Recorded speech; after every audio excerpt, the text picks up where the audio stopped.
You're listening to Good Morning Scotland with Gary Robertson and Hayley Miller. Now, security has been increased at France's interests abroad after a French satirical magazine published obscene cartoons of the Prophet Muhammad. French embassies, consulates, cultural centres and schools in some 20 countries will be closed for the next few days as a precaution. I'm joined now by the Algerian journalist Nabila Ramdani and the French journalist Agnes Poirier. Good morning to both of you. Good morning.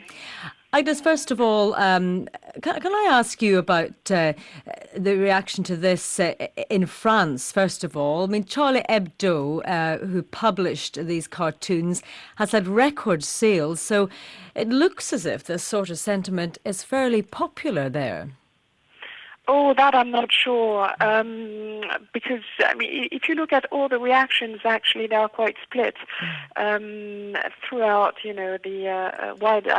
across the French political class, and it's not a question of belonging to the right or the left. We've had the Prime Minister, Jean-Marc Ayrault, and the Minister for Foreign Affairs, Laurent Fabius, being extremely cautious, obviously not criticizing, the freedom of speech, but saying that in the current climate, it was not intelligent nor responsible. So those are quite strong words coming from the government. On the other side, you had people within the government saying that the right to caricature was something that was a right that was intangible and should not be negotiable. I would say that people, are a bit afraid of the possible backlash. That's why embassies and consulates were closed for a few days, I believe, in 20 countries. And people, I think, are quite split in the streets of France. Really, people say they went too far or they were irresponsible, and some others say, well, it's their right to. It's only cartoons, and don't buy the magazine if you are going to be offended. So I don't think I think it's very much a split. A view here. Mm-hmm. Okay, Nabila, would you say that some of these demonstrators in North Africa aren't just, using these cartoons really, as a reason, and the recent video, indeed, of the film, the controversial film made in the States, to express not just, their outrage at these individual media, but just generally to express their own intolerance, particularly an intolerance of America? Well, I think people are genuinely offended by the highly provocative and indeed Islamophobic nature of not only the American-produced film, which, let's not forget, it depicts the Prophet Muhammad as a sexually incontinent fool and indeed a rapist and a pedophile, and also people are genuinely angry about the highly provocative nature of the pictures published in Charlie Hebdo. And the timing of Charlie Hebdo releasing these images is very telling indeed, because they have been printed at a time when the row over the Islamophobic American movie is still raging. And let's not forget as well that the film has led so far to at least 28 deaths around the world, and Charlie Hebdo is only too well aware of this fact. And dare I say, nobody, of course, is condoning violence, the violence expressed in those demonstrations. But if violence break out in the wake of the Charlie Hebdo pictures, as France tightened its security around its schools and embassy in 20 countries around the world, there's absolutely no doubt that Charlie Hebdo will be sharing a large part of the blame. Meanwhile, and it has to be noted, the French Prime Minister Jean-Marc Ayrault has also banned demonstrations planned for Saturday in France against the American movie and against the French caricatures. Now, what Jean-Marc Ayrault, the Prime Minister, doesn't explain is how banning a democratic grassroots demonstration fits in with the notion of free speech. And in the meantime, you have Islamic groups who lodged a complaint about Charlie Hebdo for its offensive pictures, and the prosecution doesn't seem to be interested in that complaint.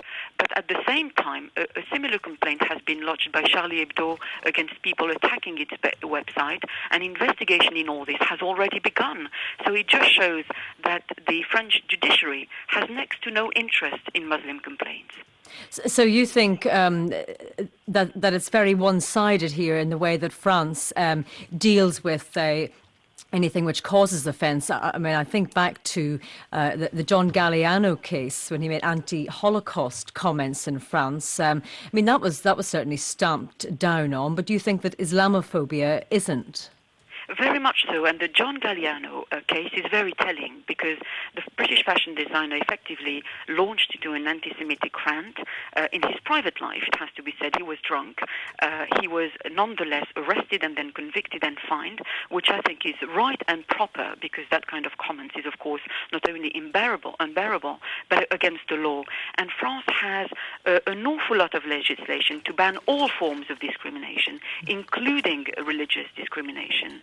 Which the caricatures fall under, and one wonders why the same principles that apply to anti-Semitic behavior do not extend to anti-Islam comments. Well, Agnes Poirier, would you agree with that? Is there a difference when it comes to Islam and how it's viewed in France? Well, look, I think it's a question of perception. No, I disagree entirely. I mean, to imply that France treats Jews better than Muslims is pernicious, to say the least. The law is the same for everyone. Now, if we're talking about discrimination, I think Nabila and I agree there is a big problem about discrimination in France, but that's not what we're talking about. We're talking about cartoons. I think if there is more violence in the Middle East because of those cartoons, I mean, it's not because of the cartoons per se. Cartoons will never kill anyone. Ignorance will. And, we're talking about responsibility. Who is being more irresponsible? A cartoonist who mocks religion, or people who go and attack embassies and indeed kill people? I mean, I think one side is more irresponsible than the other. Now, perhaps we can all be responsible on both sides. Well, Nabila, it is an issue, isn't it, when we see the responses and the violence in response to something like this? I mean, do you think that Islam should be exempt from being satirized if other religions aren't? Not at all, and I think what Agnès was being slightly disingenuous when she implied that, she was effectively suggesting that I exaggerate when I say that Muslims do not get the same treatment as Jews. Let me take another example. When another French fashion designer, Guerlain, appeared on national television in France, making highly offensive comments against black people on air, nothing was done to punish him. So there is a clear-cut case of double standard. The law in France doesn't apply to communities equally, and that's the disgrace. And you have to take into account the context, the political context of Islam in France.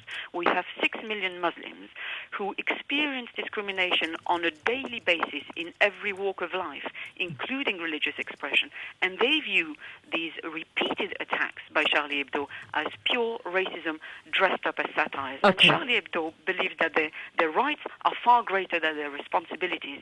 They are wrong. Okay, thank you very much, both of you. We'll have to leave it there. That was Nabila Ramdani and the French journalist Agnes Poirier.